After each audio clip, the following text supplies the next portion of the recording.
Vamos iniciar, nosso último estudo hoje, professor, do Sermão do Monte, que é Mateus capítulo 5, 6 e 7. E uma das coisas, talvez assim, eu não me lembro de a gente ter comentado, embora o Sermão do Monte também pode ser encontrado, partes dele ali no livro de Lucas, eu quero dizer, por que nós escolhemos Mateus? Nós escolhemos Mateus porque ele, no capítulo 5, 6 e 7, ele de uma maneira sistemática, ele traz para nós todo o conteúdo realmente desses ensinamentos do Senhor, o qual realmente é a base, a obediência a eles é a base que vai permitir que nós construamos a nossa casa, professor? Isso. O pastor falou aqui último estudo deste ano. Isso. Porque o ano que vem nós retomaremos, nós vamos avisar a todos, provavelmente na segunda quinzena de janeiro. Então seria o último deste ano. Mas estaremos juntos, se Deus permitir, o ano que vem, trabalhando com vocês. Bom, como nós temos o hábito aqui, sempre fazemos uma retrospectiva, principalmente quando é uma sequência. Então, como o pastor já falou, estamos estudando o Sermão do Monte, capítulos 5, 6 e 7 de Mateus. Vamos fazer uma rápida revisão do que nós já vimos aqui nas semanas anteriores. E eu começo aqui, inclusive, citando uma frase de Martyn Lloyd-Jones. Martyn Lloyd-Jones foi um teólogo inglês que viveu no século passado. Boa parte do que nós estudamos aqui tem como base o seu livro que chama Estudos no Sermão do Monte. Certo. E ele diz assim, quando se examina qualquer ensinamento, é regra sábia proceder do geral para o particular. E eu vejo que, em se tratando do Sermão do Monte, o geral é uma casa firmada na rocha. Com certeza. Então nós vamos começar aqui nessa retrospectiva falando da visão dessa casa firmada na rocha. Eu até imagino, pastor, você tem uma ilha assim, as ondas batendo forte na rocha, e lá no alto, do lado de um farol, você tem uma casa. E essa casa, ela está ali muito firme, apesar das ondas fortes, mesmo que venha tempestades. Então, Jesus nesse sermão, ele começa falando sobre a construção dessa casa na rocha. E ele vai terminar, inclusive, esse sermão dizendo assim, ela está lá em Mateus 6,24. Todo aquele que ouve as minhas palavras e as pratica será comparado a um homem sábio, que construiu a sua casa sobre a rocha. E caiu a chuva, vieram as enchentes, sopraram os ventos e bateram com violência contra aquela casa. Mas ela não caiu, pois tinha seus alicerces na rocha. Esta rocha é Cristo. E nós vamos aqui nessa retrospectiva, então, começar vendo como é que se prepara o terreno. Qual é o terreno onde essa casa é colocada? E esse terreno, na verdade, já nos é apresentado nos primeiros versículos desta pregação, onde Jesus fala das bem-aventuranças. Certo. E ele, na verdade, começa a falar das bem-aventuranças seguindo o capítulo 4 de Mateus, que é o capítulo anterior, onde ele, seguindo a pregação de João Batista, ele diz, arrependei-vos. E tudo começa com o arrependimento. O arrependimento é o quê? É uma mudança de mentalidade, é uma mudança de visão do mundo. É você passar a ver que além desse reino em que nós estamos, existe aqui também o reino de Deus coexistindo e lutando contra esse reino aqui implantado. Um reino que não é deste mundo. Então, essa experiência do arrependimento, por exemplo, em que John Wesley passou na noite em que ele estava lá na rua Aldersgate, ouvindo o prefácio da carta a Lutero e sentiu seu coração estranhamente aquecido. Aquilo foi arrependimento, uma mudança de vida. Temos um John Wesley antes e depois da noite de 24 de maio de 1738. É a experiência, por exemplo, de Paulo na estrada de Damasco, de perseguidor passando a perseguido. É a experiência de Pedro passando por Pentecostes. Temos dois Pedro na Bíblia, um antes e um depois de Pentecostes. E nós também, quando passamos pela experiência do novo nascimento, nós temos a percepção da nossa miséria interior. E nós precisamos aí nós nos esvaziamos de todo o nosso orgulho, de toda a nossa arrogância, todo o nosso farisaísmo, e há um vazio. E diante desse vazio nós choramos, mas Jesus diz, bem-aventurado os pobres de espírito, que é aquele que teve a experiência do arrependimento e percebe que não é nada. Mas diante desse vazio que traz o choro, o Espírito Santo vem preencher esse coração. E aí vem as outras bem-aventuranças. Aí vem a mansidão, vem o Espírito pacificador, vem o Espírito de misericórdia, vem a pureza de coração. E quando nós adquirimos esse conjunto, que é já aquela rocha, onde nós construiremos a casa, aí vem então o quê? Vem aquele papel nosso de ser sal da terra e luz do mundo. Nós aprendemos com Jesus aí então a exercer um cristianismo prático, porque ele diz aqui, quem ouve as minhas palavras e as pratica. Então, numa segunda etapa desse Sermão do Monte, nós começamos a ver aspectos práticos que foram vistos, inclusive, nas semanas anteriores. Jesus nos ensina a sermos discretos, discretos no orar, discretos no jejuar, discretos ao fazermos caridade. Certo. Ele também nos ensina a orar nesse sermão, na oração do Pai Nosso, onde ele nos ensina que não há intermediário. Vamos direto ao Pai, sem muita repetição, sabendo que o Pai já sabe antes de nós pedirmos aquilo que nós estamos precisando. Em seguida, Jesus fala da lei. E ele já começa dizendo: eu não vim para mudar a lei, mas vim para cumprir. E ele fala que a lei tem que ser cumprida, não apenas os grandes mandamentos, mas também os pequenos mandamentos. Porque ele diz assim, lá em Mateus 5,19: qualquer, pois, que violar um desses menores mandamentos e assim ensinar aos homens, será chamado menor do reino dos céus. Certo. Porém, aquele que os cumprir e ensinar será chamado grande no reino dos céus. Né? Mas o que nós aprendemos aqui nas semanas anteriores é que a lei, na verdade, ela é uma expressão do amor de Deus. Com certeza, o cuidado dele para conosco. Né? Longe daquela ideia de que a lei é algo chato, que são normas para serem cumpridas, porque Deus é o mandão. Não é isso. Deus nos ama e a lei é a forma de expressar esse amor, porque tudo aquilo que ele coloca nas leis maiores, nas leis menores, é para o nosso bem. Mas Jesus nos ensina a não sermos apenas cumpridores da lei na aparência, como faziam os fariseus. Né? Mas ele nos ensina, então, a cumprirmos essa lei a partir do coração, um coração sincero. E como nós não temos esse coração sincero e puro, nós precisamos da presença de Deus em nosso coração para que possamos cumprir esta lei da maneira que Deus requer de nós. E após nós cumprirmos essa lei de uma maneira rigorosa, mas ao mesmo tempo amorosa, nós passamos então, a partir do capítulo 6 agora, que nós vimos semana passada já, a receber as orientações de Jesus para o dia a dia, porque os ensinamentos de Jesus não é apenas teoria, ele é um ensinamento para a nossa vida prática. E esses ensinamentos é o quê? É agora que você tem o terreno, a rocha que é Cristo, com aquela força do Espírito Santo habitando em seu coração, você começa a viver uma vida de fé. Certo. E no capítulo 6, Jesus começa dizendo assim: não ajunteis tesouro na terra, onde a traça e a ferrugem tudo destroem, onde os ladrões arrombam para roubar. Porque onde estiver o teu tesouro, aí estará o teu coração. Ou seja, a nossa prioridade é a construção da casa na rocha. Certo. É nessa construção que nós devemos estar firmados. E Jesus também nos ensina a não ficar ansiosos, porque logo a seguir ele vai dizer assim, a partir do versículo 25: não andeis preocupados com a vossa própria vida, quanto ao que haveis de comer, de beber, nem pelo vosso corpo, quanto ao que haveis de vestir. Contemplai as aves dos céus, não semeia, não colhe, nem armazena em celeiros. Contudo, o vosso Pai Celestial as sustenta. Não tende muito mais valor do que as aves. E ele vai dizer no 33, buscai em primeiro lugar ao reino de Deus e a sua justiça, e todas as coisas vos serão acrescentadas. E nós vimos também, com base em Lucas 14, 31, 32, na semana passada, que na verdade Jesus não está ensinando aqui para a gente não planejar, não é isso. Jesus não quer que nós nos preocupamos. É não andar ansioso. Não andar ansioso. Ou não andar, aquela preocupação excessiva. Ou a ansiedade, muitas vezes ela vem, né? Muitas vezes as preocupações vêm, mas nós não podemos deixar que elas dominem o nosso coração, porque senão nós vamos ficar como o salmista: porque estás abatido, ó minha alma, porque te perturbas dentro de mim. Então um coração ansioso vai fazer perturbar a nossa alma, né? Hoje nós olhando, eu quando vinha para a igreja, eu vi assim um céu limpo, quase sem nuvens, né? Sim. Mas nós sabemos que daqui a alguns dias, com esse calorão, vai vir chuva forte. Nós podemos ter até uma grande tempestade, é muito comum no verão.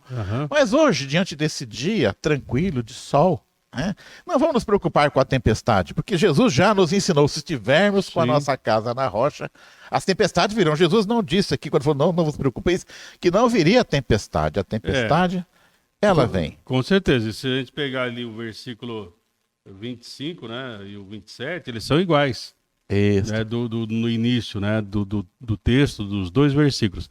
A diferença é que um cai e outro não cai. É essa a diferença. Ou seja, a chuva vai cair sobre os bons, sobre os maus. A temperatura elevada vai atingir os cristãos e não cristãos. É como essa situação, que nós estamos vivendo hoje, que o pessoal chama de pandemia. Ela atinge a todos, cristãos e não cristãos. né, bons ou maus, né? O vírus não pega só quem é mau, né? Muitas vezes até pessoas, né, a gente vê pessoas boníssimas aí e tal, sendo acometidas e até perdendo a vida por causa disso, né? Então, o que nós temos que entender é isso, né, que Deus está no controle de todas as coisas e a nossa casa tem que estar na rocha que é Cristo. Amém, amém. Aí nós vimos várias orientações aqui e nós terminamos na semana passada em Mateus capítulo 7, versículo 7. Foi aí que nós paramos, Isso, pastor. Pastor, e eu até brinquei dizendo assim que nós vamos entrar num assunto agora que eu sou muito bom nisso tudo, que é pedir. Né? Eu não sei se quem está nos ouvindo também é muito bom em fazer pedidos para Deus, mas essa é uma área, pastor, que eu acho que eu sou bom, viu, já. Eu sei pedir. Agora, e Jesus nos estimula a pedir aqui, porque ele diz assim, em Mateus 7,7, pedi e dar-se-vos-á, buscai e encontrareis, batei e abrir-se-vos-á, porque aquele que pede recebe, e o que busca encontra. Certo. Pastor, mas em contraposição a esses belos ensinamentos de Jesus, existe um ditado popular que diz assim, quanto mais eu rezo, mais tentação, mais assombração aparece. Esse é um ditado que eu via muito na minha infância. Né? Não sei se não tem mais ouvido tanto, mas é um ditado popular que está aí, pastor. E parece que esse pessoal tem uma certa razão também. Quer dizer, me parece, pastor, que quando a gente olha na prática, os pedidos que nós fazemos, e Jesus falando aqui, é só pedir que eu atendo, parece que realmente aí existe um... Eu acho que a pessoa, quando ela diz, quanto mais eu rezo, mais assombração aparece, ela está mais dizendo assim, quanto mais eu rezo, pior fica. Quer dizer, em vez de ser atendido, parece que a coisa inverte, pastor. Não, então, aí vamos, como diz o Jack Estripador, vamos por partes aí, né? Sim, tá. A questão é a seguinte, primeiro, quando eu ouço esse tipo de ditado, né, quanto mais rezo, mais tentação ou mais assombração aparece, eu sempre falo assim, você está orando para quem? Que tipo de oração você está fazendo? Isso, exatamente. Porque assim, a oração cristã, ela tem como primeiro objetivo nos conectar a Deus. Amém. Tá? Não é como primeiro objetivo resolução de problemas. Tá? Eu sei que o ser humano, nós somos muito, como diz lá no livro de Provérbios, né, sanguessuga, né? Dá. Me dá. Me dá. Né? Quer dizer, a gente tem essa intenção, né? Não é só criança, né, pastor? Nós, quando estamos diante de Deus, nós nos tornamos crianças também, né? Mas assim, o William Barclay, né, um comentarista, né, bíblico, ele diz assim, qual que é a ideia, né? Então aí que a gente sempre tem que procurar, professor, a questão da ideia. Então aqui ele vai falar assim, ó, Jesus, ele nos incita a orar ou nos pedir. A pedir sempre, né? Então ele diz assim, William Barclay, peçam sempre e sigam pedindo, né? Procurem sempre e sigam procurando. Batam, né, sempre e sigam batendo. Ou seja, aqui vai falar de perseverança. Nós oramos e nós vamos esperar a resposta em Deus. Pastor... Esperei pacientemente no Senhor e Ele se inclinou para mim. Então, o grande desafio aqui para nós, que Jesus está colocando, é que nós temos que ser perseverantes. Por exemplo, Abraão tinha uma promessa, certo? De Deus. Talvez fruto da própria oração. Ele orou segundo o coração de Deus porque ele queria ter uma descendência. Mas aí demorou um pouco, né? Ou seja, no relógio de Abraão demorou. No relógio de Deus, não. Né? O que Abraão fez? Deixou de perseverar e tentou fazer por si mesmo, né? Pegou a sua serva e teve um filho. Legalmente, dentro da Constituição ali, da sociedade da época de Abraão, não havia nada que desabonasse essa atitude dele. Entendeu? Sim. Então, quer dizer, ele estava... porque assim, a serva era propriedade dele. E, vamos dizer assim, não vamos entrar na questão de discutir a questão da escravidão, ou seja, enfim, né? Mas tinha, quer dizer, então ele tinha todo o direito, ele poderia ter um filho, e esse filho seria considerado pela lei humana um filho legítimo. Uhum. Pastor, veja bem, esses exemplos que o senhor está dando aí são aqueles pedidos assim, eu quero ter um filho, quero... Não é essa a questão. A questão é a seguinte, existe um princípio. Sim, e nós temos que perseverar e esperar em Deus. Não estou falando assim, não é só para esperar um filho, ou conseguir isso, ou conseguir aquilo. todas as coisas nós temos que orar e esperar a resposta de Deus. Não é aqui diz assim, o Senhor vai nos atender, tá? Agora, ele não é um garçom que vai trazer aquilo que eu quero. A oração não é à la carte. Mas há momentos de desespero. Por exemplo, eu peguei aqui o Abacuque, ele diz assim, logo no início do livro: até quando, Senhor, clamarei, e tu não me escutarás? E aí ele grita, né? No meu jeito, gritar-te-ei violência, e não salvarás. Então, muitas vezes nós temos que entender também que o homem, diante de uma situação de desespero, quer dizer, tudo que o senhor falou eu concordo, mas às vezes a nossa paciência... Sim, mas o contexto aí, professor, ela se esgota. Que a nação própria estava em pecado. Sim. É lógico, porque a Bíblia fala assim, Deus não é surdo para que não possa ouvir, nem sua mão está encolhida para que não possa salvar, mas os vossos pecados fazem divisão entre vós e vosso Deus. Né? Então, a questão da oração, ele traz um princípio, na verdade, vamos utilizar até a expressão de Paulo. Paulo não diz que nós não sabemos orar, ele diz nós não sabemos orar como convém. É isso. Pastor, Jesus já sabendo desses questionamentos, certo? Porque ele sabe que, Jesus está pregando, ele já sabe que essas questões que eu estou levantando aqui é a questão que as pessoas levantam. Sim, não, com certeza. Olha, eu peço e não me atendo, porque Jesus diz assim em seguida, ó: qual dentre vós é o homem que se o filho pedir pão lhe dará pedra, ou se lhe pedir peixe lhe dará uma cobra? Assim, se vós, sendo maus, sabeis dar bons presentes aos vossos filhos, quanto mais vosso Pai que estás nos céus dará o que é bom aos que lhe pedirem. Ou seja, o princípio também, pastor, é que Deus é bom. Então, se você está achando que Deus não está atendendo, que Deus está demorando, há um princípio aqui que eu acho, aqui que Jesus coloca, que eu acho muito importante. Deus é bom. Nós não podemos perder isso de vista. Sim. Não é que ele está emburradinho lá. Não. Eu vou deixar uma canseira. Isso não existe em Deus. Com certeza. Deus é essencialmente bom. Isso. E aqui, então, por isso que William Barclay, professor, trabalha essa ideia da perseverança, porque eu só vou perseverar se eu realmente conhecer quem é Deus, o caráter de Deus. Por exemplo... Posso falar Jeremias 29:11? Jeremias, pode. Jeremias 29:11, olha, eu acho lindo esse versículo. Ele diz assim: porque sou eu que conheço os planos que tenho para vocês, diz o Senhor, plano de fazê-los prosperar e não lhes causar dano, planos de dar-lhes esperança e um futuro. Esse é o que Deus tem para mim e para todos nós. Sim, e aí, pegando esse gancho aí de Jeremias, que ele fala que vai nos dar esperança, fazendo um contraponto com Hebreus, capítulo 6, o escritor de Hebreus diz que a esperança é uma âncora para a nossa alma, é aquilo que vai dar estabilidade para nós. Então, primeira coisa, quando eu vou para a vida de oração, e nós já comentamos isso em outros momentos, toda a religião tem oração.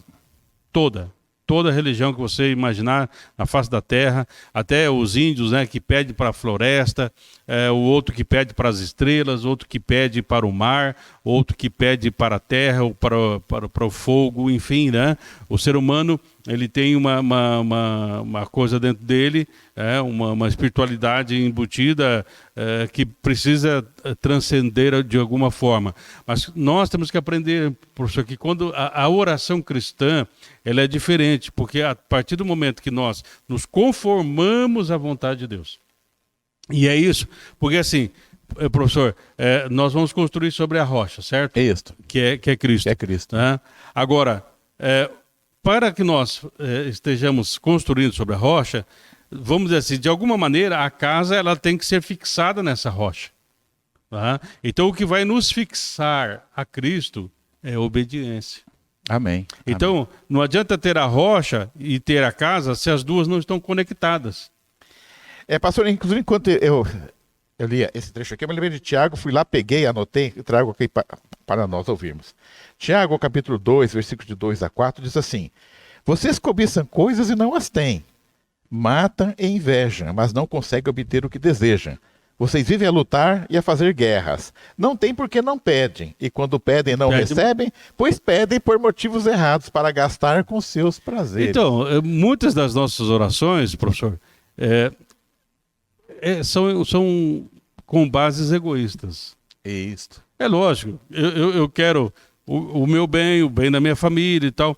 Mas muitas vezes nós somos levados a orar em conformidade com a vontade de Deus para o outro também. Isso. Orar, muitas vezes eu fico assim, Senhor, me proteja da Covid. Não, Senhor, a nossa cidade, Senhor, o nosso estado, o nosso país, o mundo. Né? Pessoas estão aí no mundo inteiro passando por essa situação.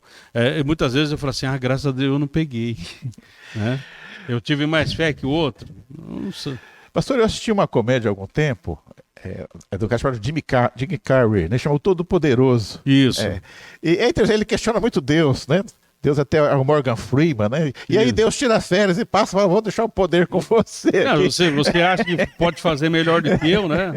E é interessante que um dos pedidos, que vai chegar aos pedidos de oração. Sim, ele não consegue dormir.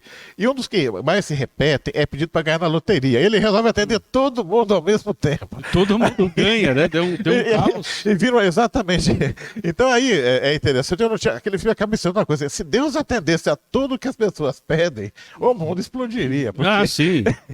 Não, ou seja, teria que ter vários planetinhas, vários mundinhos, né? Porque cada um pede para o seu mundo. Isso, né? exatamente. Então, agora, aqui, né, Jesus vai nos incitar a orar, perseverar, conhecendo o caráter do Pai, né? E nessa oração é tremendo, professor, porque vai totalmente ao contrário dos padrões do mundo. Isso. Né? Porque tem um versículo aqui, que é o versículo 12, se nós analisarmos, né, eu até gostaria, quem sabe, a gente fazer a leitura do 12. Isso. Ele diz assim, portanto, tudo quanto quereis que as pessoas vos façam, assim fazei vós também a elas, pois esta é a lei e os profetas. Então, porque o que o mundo faz? Entendeu? Qual que é o dizer do mundo? Até é meio parecido com isso aqui. Não faça aos outros o que você não quer que façam com você. Não é isso? Isso. Não faça aos outros. Isso. Agora Jesus, ele fala assim, faça para os outros o que você gostaria que fizesse. Ele inverte e torna ativo, né? Isso, faça. Faça. Né? Então, nós vemos assim, então esse é o tipo de oração que vai nos levar a pensar de uma maneira não egoísta, mas de uma maneira que nós vamos abençoar a vida do outro, porque nós queremos que o outro também, de alguma maneira, seja transformado, e aí nós seremos, como diz uma canção, né? Deus vai colocar graça na vida da pessoa para mim e na minha vida para o outro, né? Então, Deus vai colocar graça, né? De mim para você, de você para comigo, né? Pastor, eu me lembro que um dia eu fui para uma reunião de oração após um longo dia de trabalho cansativo, enfadonho. Uhum. Eu estava muito chateado porque eu tinha trabalhado o tempo anterior em um grande projeto e de repente deu tudo para trás. E eu perdi tudo o trabalho que eu tinha feito. Eu estava muito chateado. Fui porque eu tinha comprometido ir naquela reunião. Uhum. E tá todo mundo pedindo lá. Que tá pedindo, os irmãos são bons para pedir, hein, pastor? A cada pedido. Eu tenho irmãos que levam até uma lista, sabe? Sim, pensa que a igreja é supermercado, né? Isso. Mas aí eu tava meio mal-humorado assim. Falei, vou dar uma cutucadinha em Deus hoje. Eu tava meio bravo com ele. Eu falei, aí que eu chamei ele, falou, hoje eu só tenho a agradecer. Mas tava eu realmente morado.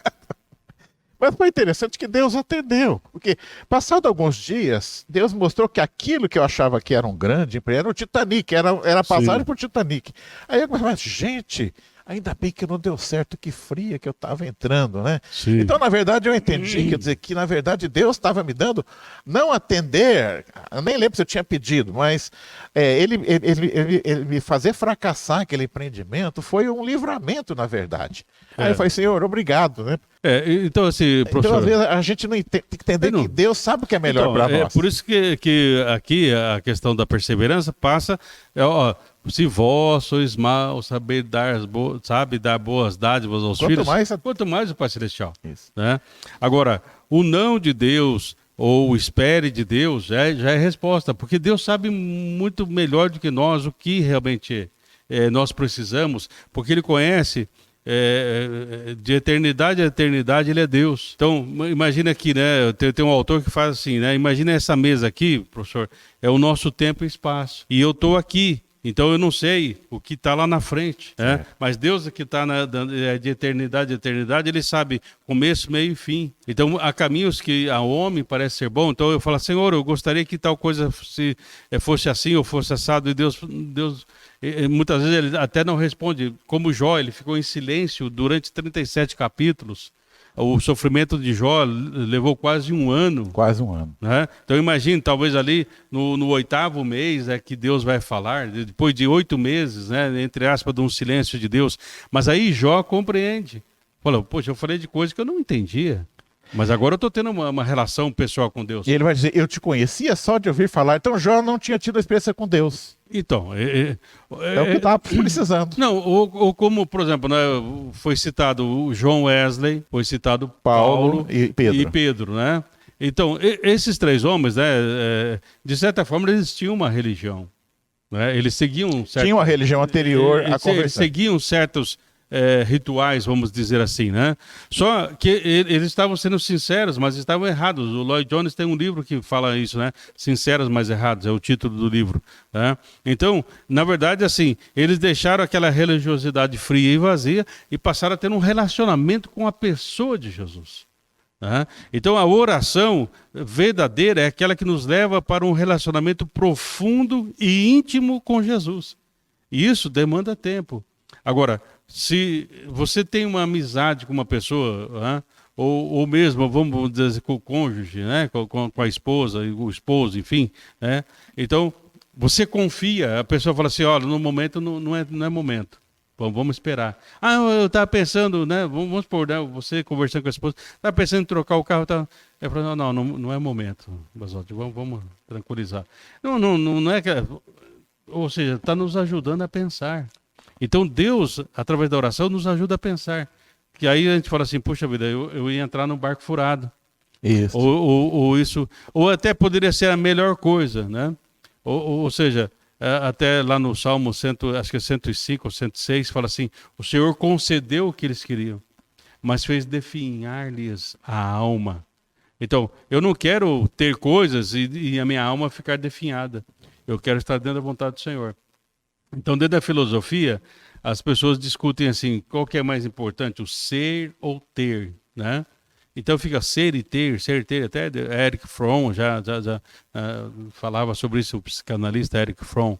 Né? E eu cheguei à conclusão, isso é a minha opinião, né? Não é importante nem ser nem ter, mas estar na presença de Deus.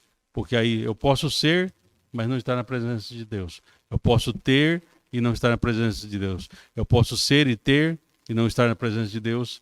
E aí então a minha casa desaba. Pastor, eu acho que quem está nos ouvindo aqui, que talvez esteja se lembrando de muitas coisas que pediu e Deus não atendeu, mas eu pergunto para quem está nos ouvindo aqui, você tem orado pedindo para Deus paz no coração, mansidão, espírito de misericórdia, espírito pacificador, tudo aquilo que Deus quer que nós tenhamos para firmarmos nossa casa na rocha? Sim. Eu entendo que quando Jesus está falando, pedir e dar-se-vos-á, eu entendo que se você pedir para Deus, toda essa riqueza que as bem-aventuranças traz, Sim. Você será atendido. O problema é que nós estamos sempre pedindo coisas materiais, a resolução de problemas do aqui e agora deste mundo. E o que Jesus, por exemplo, nos diz na oração do Pai Nosso, não entramos em detalhe, mas seja feito a tua vontade, Senhor, na terra como é no céu. Então eu estou falando, Senhor, usa o teu padrão, o teu metro, o teu esquadro, o teu nível, né? Para quê? Para que esta casa ela possa passar pela inspeção de qualidade dos céus. Isso. Tá? Para ter o habites. Para ter o habites, exatamente. Senão, não adianta ter uma casa boa, confortável e tal, que não tem a conexão com a rocha e não vai ter o habites. Tá? Pastor, nós vamos ter que caminhar porque esse assunto, pedido de oração, mas eu só quero terminar aqui, pastor, dizendo o que me veio ao meu coração agora. Se Deus vai atender o meu pedido, os próximos pedidos eu não sei, mas o melhor Ele já me deu. Ele enviou o seu Filho para morrer na cruz pelos meus pecados, pelos seus pecados. Então, o melhor Deus já nos deu. O que vier agora é lucro, porque o principal Ele já nos disponibilizou. Aí, pastor, nós entramos no versículo 13, né? E ele vai dizer assim: entrai pela porta estreita, pois larga é a porta e amplo o caminho que leva à perdição. E muitos são os que entram por esse caminho. Porque estreita é a porta e difícil o caminho que conduzem à vida. Apenas uns poucos encontram esse caminho. Certo. Então, aqui é bem tranquilo, né, esses dois versículos, que é o seguinte: nós sempre teremos que tomar decisões na nossa vida. E que nós possamos tomar a melhor decisão. E aqui fala que o caminho com Cristo, ele é estreito. E alguém disse o seguinte, né, que a porta é tão estreita porque não cabe o inchaço do meu ego. Eu tenho que me esvaziar. É a mesma coisa, né? Eu como gordinho, já fiquei enroscado em alguns lugares. Eu tenho que dar uma murchada na barriga para poder passar. Né? Então, não cabe um ego inchado, inflado. Né? Então, nós sempre teremos que tomar decisões. Então, tem decisões que são simples. Né? Por exemplo, que roupa nós vamos colocar, né, para vir à igreja, que coisa nós vamos fazer para o almoço, tal. São decisões. Agora, tem um autor que ele fala assim, né, ele pega a palavra decisão, né, e ele separa, ele tira o início da palavra D e E, né, e fica cisão. Então, toda decisão vai gerar uma cisão. Né? Se eu falar sim para Deus, eu estou falando não para mim mesmo e para o mundo. Né? Então, o grande problema da porta estreita, professor, que nós temos que entender é assim, Deus, ele quer 100% da nossa vida. Alguém já escreveu, dê tudo para Deus e Deus dará o tudo dele para você. Né? Pastor, quando eu li esse versículo aqui em casa ontem à noite, eu me lembrei que quando eu era criança, acho que na própria igreja metodista que eu frequentava, tinha um quadro que me impressionava muito. Era um quadro assim que tinha assim, o caminho que vai para a perdição, que era bem largo, e do lado, né, do lado esquerdo e do lado direito tinha um caminho mais estreito, tinha a cruz, Jesus. Sim. Você lembra desse quadro, pastor? Sim, lembro. Lembra, né? Era muito quando você 70. Então, tem o caminho estreito e tal, mas aí o caminho largo, o pessoal vai indo e tal. Né? Então, na vida é assim, nossa decisão é assim, ó. O que eu tenho aqui no momento e o que eu posso ter na eternidade. Então eu não posso tirar meus olhos da eternidade. Por isso, assim, talvez eu não tenha todas as coisas. Paulo falou assim, eu já aprendi a passar fome, eu já apanhei, já fiz tal, mas eu aprendi a viver. Por quê? Porque ele está com os olhos na eternidade. Ele diz, o sofrimento momentâneo não é nada em relação ao peso eterno de glória. E outra coisa, ele diz, as coisas que se veem são temporárias. As que não se veem são eternas. E ele vai dizer, miserável homem que põe tudo, né, a sua fé aqui nas pequenas coisas desse mundo. Se esperarmos em Cristo somente nesta vida, somos os mais miseráveis dos homens, né? Bom, pastor, acho que a conclusão, então, dessa caminho largo e estreito, quer dizer, eu acho que deixa claro uma coisa aqui, o caminho, quando você está escolhendo o caminho de construir a casa na rocha, é o caminho mais difícil. Sim. É como se assim, fala, você pode construir aqui embaixo no plano aqui, ou construir em cima, para construir você vai ter que subir e carregar a pedra lá em cima. Então, quando você escolhe, Jesus está dizendo, esse não é o caminho mais fácil, Sim. O outro caminho é mais fácil. Com certeza. Até alguém escreveu o seguinte, né? Ninguém escolheria o caminho curto e indisciplinado se refletisse sobre o assunto. Então, pense, né? Tem um caminho talvez mais fácil e tem um caminho que é apertado, um pouco mais difícil, mas esse é o caminho de Deus. Né? Então, até alguém fez uma paráfrase, né? Jesus disse, eu sou o caminho, a verdade e a vida. Né? Então, as pessoas escolhem os atalhos, a mentira e a morte. Tá? Então, Jesus, ele é o caminho. Né? No Antigo Testamento dizia assim, ó, eis que coloco diante de ti a vida e a morte. Escolhe. Quer dizer, a vida humana é sempre uma escolha. E por isso nós precisamos, né, de toda a presença de Deus, do Espírito Santo, da graça, para fazermos a melhor escolha, que é como Marta e Maria ali, né?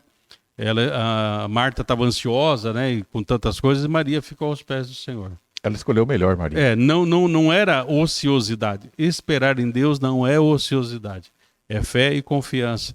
E aí, quando ele mandar, você vai, e com certeza as coisas acontecerão. E seguindo Jesus, ainda dentro daquela vida prática cristã, ele vai dizer assim no versículo 15 do capítulo 7 de Mateus: acautelai-vos quanto aos falsos profetas, eles se aproximam de vós disfarçados de ovelhas, mas no seu íntimo são como lobos devoradores. Ou seja, eles não chegam cheirando enxofre. Não. E aí que tá.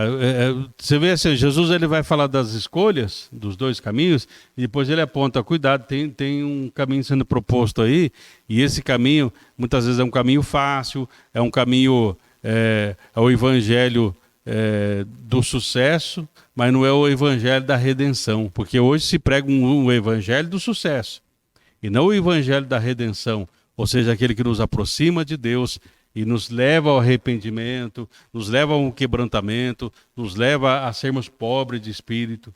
Né? Hoje as pessoas querem serem ricas. Ricas, literalmente, no Literalmente, sentido literal, né? da palavra. Pastor, eu vejo assim também, quando Jesus falar cautelai-vos contra os falsos profetas, eu entendo que a leitura da Bíblia, o estudo da Bíblia, Sim. é algo que nos ajuda a proteger dos falsos profetas. A minha experiência tem mostrado, quando você conhece a Bíblia, é que nem você pegar uma nota de $1, ou uma nota de R$2 e colocar o Mickey Mouse lá, né? E falar isso é verdadeiro ou falso. A pessoa de longe ela já vê que a nota é falsa. Eu tenho percebido que quanto mais eu conheço a Bíblia, eu diria assim, eu dispensaria um curso de seitas aqui hoje na igreja. Para mim não precisa, por quê?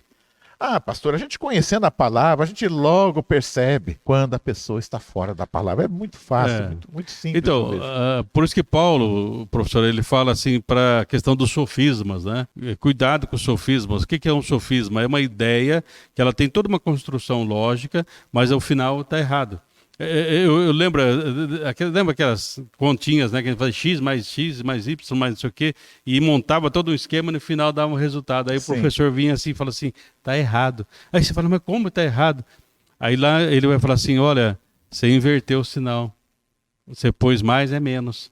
Quer dizer, um sinalzinho deu toda a diferença no resultado. Isso. Né? Então, pior, sabe, professor, do que uma mentira é uma mentira revestida de verdade. É o que Jesus fala, né? Eles vêm como profeta, mas eles são lobos. Né? Tem cara de ovelha, mas o coração é de lobo. E Jesus dá uma dica aqui para nós também, né? No versículo 16, dizendo assim, pelos seus frutos os conhecereis. É possível alguém colher uvas de um espinheiro ou figos das ervas daninhas? Assim sendo, toda árvore boa produz bons frutos, mas a árvore ruim dá frutos ruins. A árvore boa não pode dar frutos ruins, Sim. Nem a árvore ruim pode dar bons frutos. Portanto, pelos seus frutos os conhecereis. Com certeza. Até um filósofo antigo, né, Epicteto, falava assim, como a videira poderia crescer não como videira? Como a videira poderia crescer como não sendo videira? Ela tem que crescer como videira. Ela nunca vai ser oliveira. E a oliveira nunca vai ser videira. Né? Então, uma das coisas que nós temos que ver hoje, e tem muitos estudos que falam sobre isso, professor, que é assim, dons e caráter. Né? E não estão separados. O fulano tem um carisma, tem um dom, tal, mas ele rouba, então não serve para o reino de Deus. Ele tem uma boa palavra, tal, mas ele é mulherengo, então não serve para o reino de Deus. Né? Então muitas vezes nós fazemos vistas grossas, né? Não tem, pelo fruto você... E aqui nós não estamos entrando naquele julgamento. E Jesus vai dizer depois assim, toda árvore que não produz bons frutos é cortada e é tirada ao fogo, ou seja, não dá moleza para os caras não. Sim, então por quê? Porque vai chegar um dia da prestação de contas. Tem uma música que diz assim, uma canção, fala assim, o que será que eu fiz com a minha vida? Ele vai perguntar, ao me ver. Então haverá um dia de prestação de contas. Então o que nós temos que entender hoje não vai pela cara, né? Não vai pela aparência. Seja um bereano, né, que Paulo estava falando e eles iam consultar a palavra para ver se era bem assim. Né? Porque muitas vezes, mas o pastor falou, não, filho, eu sou pastor, desconfia, eu vou falar para você, vai ver se está na Bíblia, entendeu? Não confia em mim porque eu tenho um título. Título não vale nada. Né? O que vale realmente é nós estarmos na presença de Deus. Né? E outra coisa, né, professor, quando Paulo vai instituir a liderança da igreja, ele fala assim, tem que ser um bom esposo, tem que ser um bom pai, né? Tem que ser uma pessoa realmente que tem maturidade. Hoje nós temos muitos adultos que são crianças, agem como crianças, não têm uma maturidade. Né? Até tem um autor que ele escreveu um livro, uma liderança emocionalmente frágil, né? Ou seja, uma liderança, mas emocionalmente é fraca, tem problemas, enfim, mas são líderes. Né? Então nós precisamos, né, que nós como líderes, né, sejamos curados por Deus para depois sermos bênção para os irmãos. Senão nós seremos aproveitadores, nós iremos utilizar as pessoas. Por quê? Porque quem não é curado, professor, ama as coisas e usa as pessoas. E é interessante que Jesus vai continuar aqui agora falando sobre uma coisa que é muito interessante. Existem duas formas de engano que a gente poderia separar. Quando vem o cara de fora, engana você. Sim. Mas aqui ele fala do engano, esse tipo de engano, pastor, é que me preocupa bastante, que é quando você se engana a si mesmo, que é o que ele vai dizer. Isso realmente, no 21, 22 e 23, ele vai dizer assim: nem todo aquele que diz a mim, Senhor, Senhor, entrará no reino dos céus, mas somente o que faz a vontade de meu Pai que está nos céus. Muitos dirão a mim naquele dia, Senhor, Senhor, não temos profetizados em teu nome não expulsamos demônios, em teu nome não realizamos muitos milagres. Então lhes declararei, nunca os conheci, afastai-vos da minha presença, vós que praticais o mal. Com certeza. Então, por quê? Olha,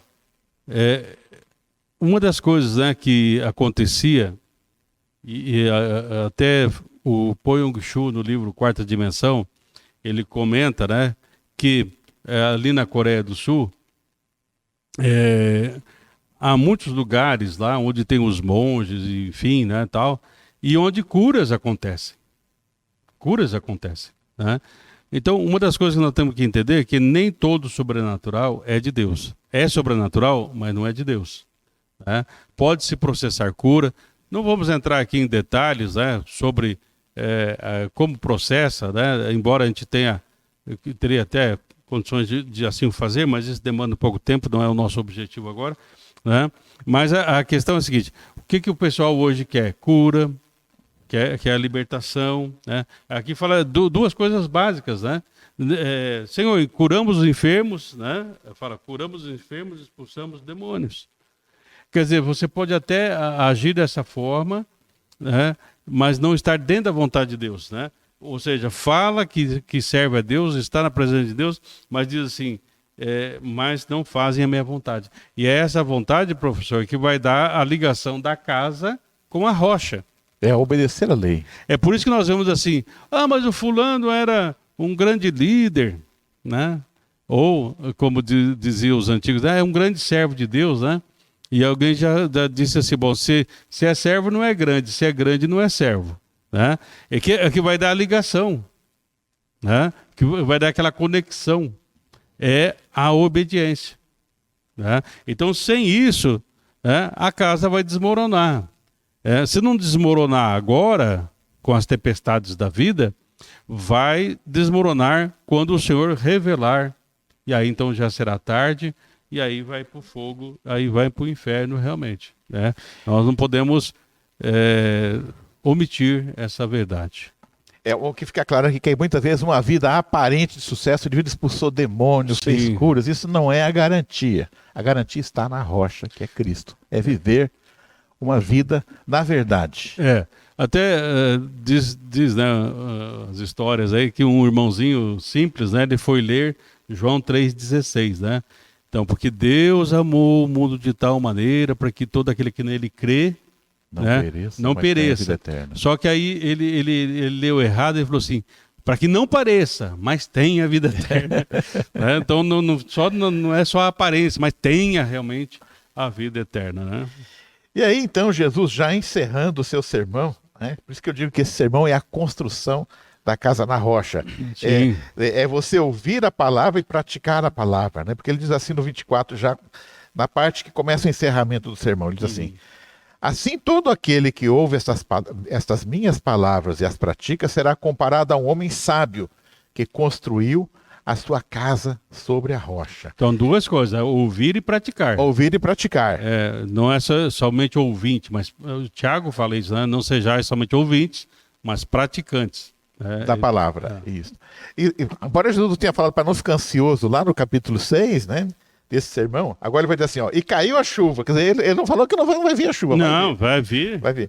Ó, e caiu a chuva, e vieram as enchentes, sopraram os ventos e bateram com violência contra aquela casa, mas ela não caiu, pois tinha alicerce na rocha. E vieram as perseguições que ele falou lá também, né, no sermão.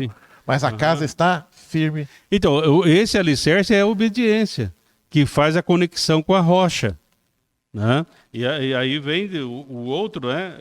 Eu acho interessante, quer dizer, bom ou mal, vai cair chuva, vai transbordar rio, vai soprar vento, quer dizer, a vida é vida. Agora, a diferença está na edificação. Pastor, eu acho interessante, nós vivemos num mundo hoje que as pessoas estão procurando segurança. Eu vejo os jovens falando, eu vou fazer um concurso público, eu vou ter estabilidade. Eu vejo os já de meia idade pensando na aposentadoria, quer dizer, outros falando em fazer um seguro de vida bom, né, caso aconteça alguma coisa. E tudo isso tem um valor. As pessoas estão preocupadas com segurança. Mas quando nós pensamos, à luz daquilo que nós vimos aqui, neste Sermão do Monte, capítulo 5, 6 e 7, né? Se nós queremos realmente alcançar a segurança naquele reino que não é deste mundo, nós precisamos realmente construir a nossa casa na rocha. E essa rocha é Cristo. Por isso que quando lá Jesus disse para Pedro, tu és pedra, e sobre esta pedra eu construirei a minha igreja. Eu entendo que ele está falando, quer dizer, essa rocha, esse fundamento é o quê? É você ter no coração as bem-aventuranças. É você viver no dia a dia essas bem-aventuranças. Com certeza. Então, quer dizer, a igreja é construída em cima de homens como Pedro, como Paulo e outros que vieram depois. Mas eram homens, sim, homens da carne, de carne e osso, mas eram homens cheios do Espírito Santo. E nós temos essa possibilidade também de sermos cheios do Espírito. Não é porque é Paulo, porque é Pedro, é porque eles estavam na presença de Deus. Esse é o diferencial. Nós não somos diferentes em nenhum momento em relação a nenhum dos discípulos.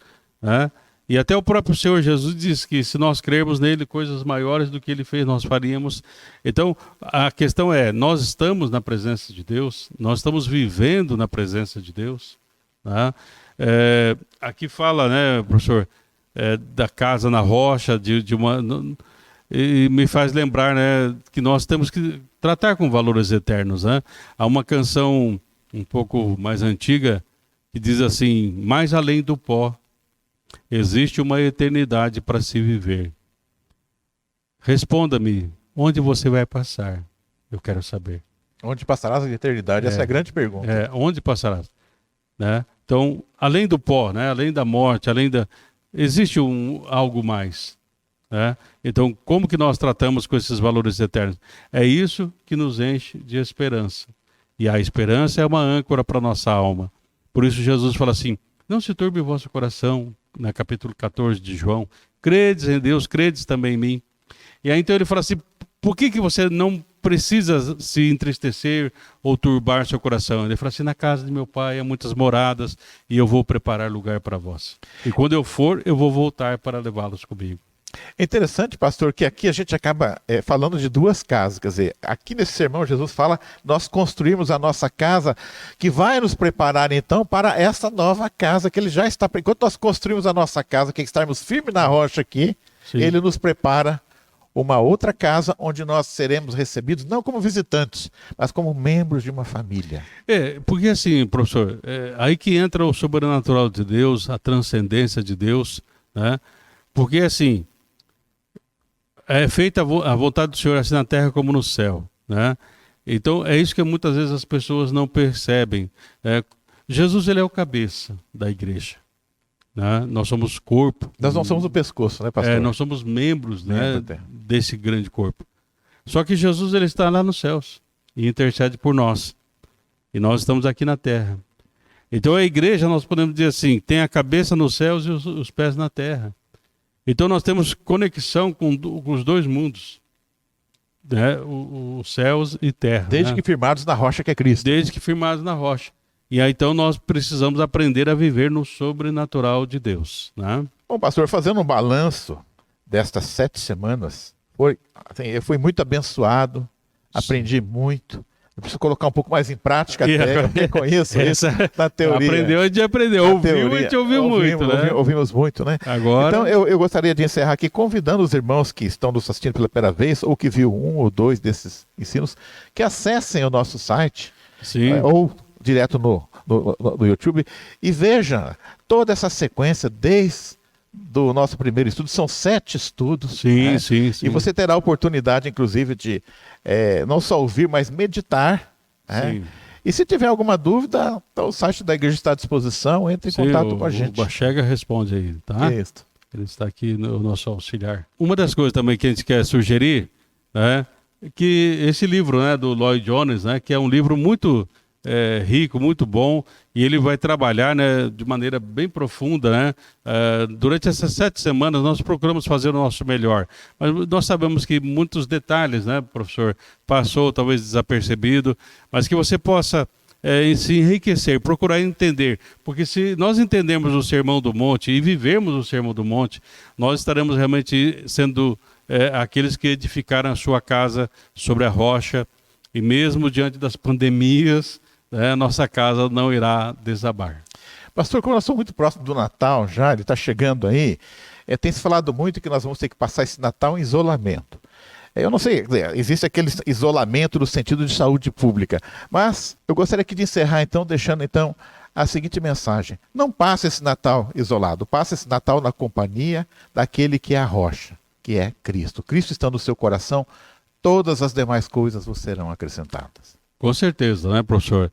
E uma das coisas assim, né, esses dias, né, a gente faz aquele devocional, né, o alimento da fé, e então eu já fiz, né, a mensagem de Natal, e uma das coisas que a gente colocou, né, é realmente que esse Natal vai ser como todo mundo anda comentando por aí, um Natal diferente, mas para nós como cristãos não é diferente, porque o Natal é Cristo aqui no nosso Amém. coração. Amém. Né?